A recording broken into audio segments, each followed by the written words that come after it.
नमस्कार साथियों। आशा करता हूँ कि आप सभी अच्छे से होंगे।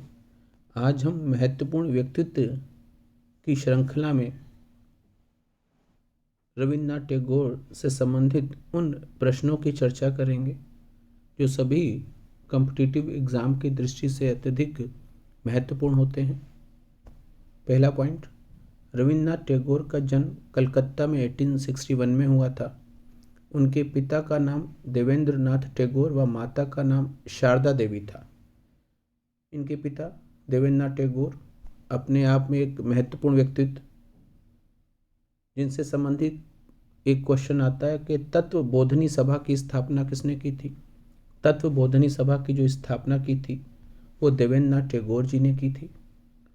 देवेंद्र नाथ टैगोर जी एक हिंदू दार्शनिक थे, ब्रह्म समाजी थे।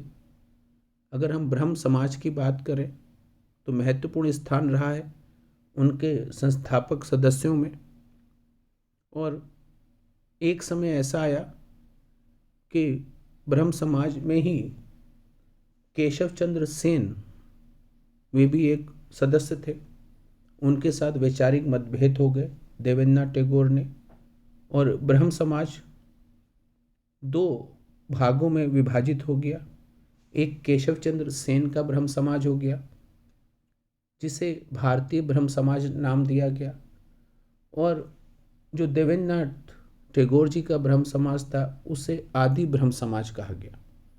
इस तरह से आदि ब्रह्म समाज की अगर हम बात करें तो देवेंद्र नाथ टैगोर, भारतीय ब्रह्म समाज केशव चंद्र सेन, और ब्रह्म समाज की स्थापना की थी राजा राम मोहन राय ने।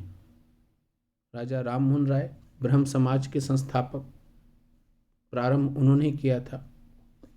अगला महत्वपूर्ण जो बिंदु है वह उच्च शिक्षा के लिए इंग्लैंड गए। वहाँ उनका संपर्क इंग्लैंड के महान कवि, आयरिश कवि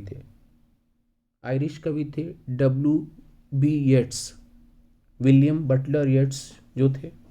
इन्हें साहित्य का नोबेल पुरस्कार मिला है।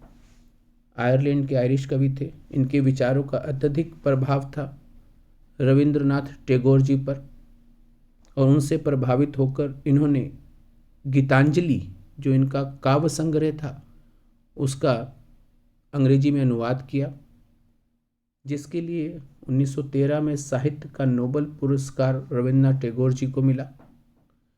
रविन्द्रनाथ टैगोर जी ने कलकत्ता में शिक्षा व विकास के लिए 1901 में शांति निकेतन आश्रम की स्थापना की। बहुत बार पूछा गया है कि शांति निकेतन आश्रम किसका? रविन्द्रनाथ टैगोर का। कहाँ पर? कलकत्ता में बोलपुर, जो स्थान था वो बोलपुर था। टैगोर ने 1912 में जनगण मन गीत लिखा, जो आज भारत का राष्ट्रीय गान है। जनगण मन की जो गायन अवधि होती है वो 52 सेकंड होती है, परंतु याद रखेंगे कुछ अवसरों पर इस राष्ट्रगान को संक्षिप्त रूप से भी गाया जाता है, जिसमें प्रथम व अंतिम पंक्ति बोली जाती है, जिसके लिए 20 सेकंड लगते हैं। संविधान सभा ने जनगण मन को राष्ट्रगान के रूप में 24 जनवरी 1950 को अपनाया था, और प्रथम बार 27 दिसंबर 1911 को कांग्रेस के कलकत्ता अधिवेशन में इसको गाया गया था। नेक्स्ट पॉइंट है, रविन्द्रनाथ टैगोर एक प्रसिद्ध चित्रकार भी थे। उन्होंने 65 ईयर्स की अवस्था में चित्रकारी प्रारंभ की। ब्रिटिश सम्राट जॉर्ज पंचम ने 1915 में रविन्द्रनाथ टैगोर को नाइटहुड की उपाधि से विभूषित किया था, जिसे गुरुदेव ने 1919 में जलियांवाला बाग हत्याकांड के पश्चात वापस कर दिया गया। 13 अप्रैल 1919 को जलियांवाला बाग हत्याकांड हुआ था।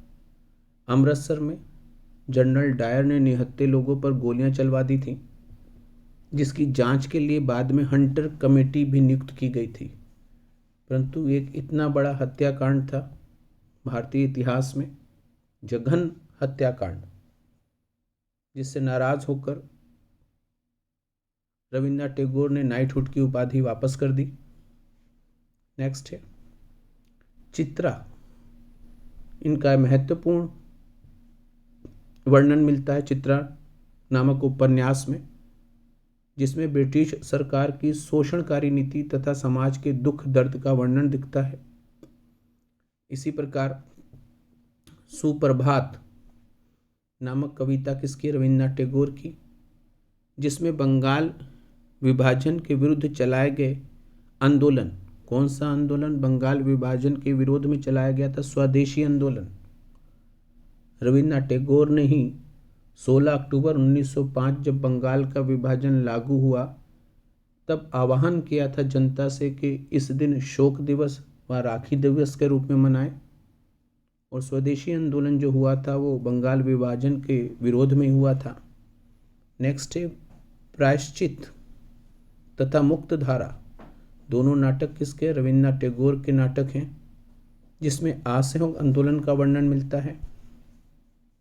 इसी प्रकार चंडालिका नाटक रविन्द्रनाथ टैगोर का महत्वपूर्ण नाटक, जिसमें हिंदू समाज में व्याप्त अनटचेबिलिटी और जातिगत भेदभाव का एक करुण चित्रण प्रस्तुत किया गया है। नेक्स्ट है विश्व भारती विश्वविद्यालय की स्थापना किसने की थी? रविन्द्रनाथ टैगोर जी ने की थी। विश्व भारती की अगर हम बात करें तो 1921 में पश्चिम बंगाल के शांति निकेतन नगर में इसकी स्थापना की गई। ये भारत के केंद्रीय विश्वविद्यालयों में से एक है। टैगोर को पहली बार गुरुदेव और विश्व कवि की उपाधि जो दी थी वो ब्रह्म बांधव उपाध्याय ने दी थी। जिस प्रकार गांधी जी को बापू, पंडित जवाहरलाल नेहरू ने कहा और सुभाष चंद्र बोस ने राष्ट्रपिता कहा। अगला पॉइंट, रविन्द्रनाथ टैगोर ने बांग्लादेश का राष्ट्रीय गीत अमार सोनार बांग्ला लिखा। 1905 में बंगाल विभाजन के दौरान अमार सोनार बांग्ला की रचना की थी रविन्द्रनाथ टैगोर ने। एक ऐसा महत्वपूर्ण व्यक्तित्व जिसने 2 देशों के राष्ट्रगीत को लिखा। हम राष्ट्रगान जनगण मन की बात करें तो भारत और अमार सोनार बांग्ला जो इस समय बांग्लादेश का राष्ट्रगीत है। रविन्द्रनाथ टैगोर व अल्बर्ट आइंस्टीन की पहली मुलाकात जर्मनी में 14 जुलाई 1930 को हुई। हम अगर आइंस्टीन की बात करें तो इनका जन्म मार्च 1879 को हुआ था। फिजिक्स, भौतिकवाद, भौतिक विज्ञान के जानकार जिन्होंने सापेक्षता का सिद्धांत दिया तथा द्रव्यमान व ऊर्जा का समीकरण E=mc² के लिए भी आइंस्टीन जाने जाते हैं। 1921 में आइंस्टीन को नोबेल पुरस्कार मिला था और आइंस्टीन प्यार से रविन्द्रनाथ टैगोर को रब्बी टैगोर नाम से पुकारते थे। नेक्स्ट है रविन्द्रनाथ टैगोर द्वारा रचित काव्य संग्रह गीतांजलि, जिसके लिए 1913 में इन्हें साहित्य का नोबेल पुरस्कार मिला। इसका मुख्य विषय ईश्वर की भक्ति थी, भगवान की भक्ति थी। रविन्द्रनाथ टैगोर का विवाह भवतरणी देवी से हुआ, जिसे बाद में मृणालिनी देवी के नाम से जाना गया। रविन्द्रनाथ टैगोर ने अनेक अन्य रचनाएं भी रही हैं महत्वपूर्ण, जैसे विथिका, गीतमाला, डाकघर, आकाशदीप, करुणा, बहू ठाकुरानी का हार, आँख की किरकिरी, नौका डूबी। ये सभी महत्वपूर्ण रचनाएं रविन्द्रनाथ टैगोर जी की हैं। रविन्द्रनाथ टैगोर जी का निधन 7 अगस्त 1941 रक्षाबंधन वाले दिन हुआ था।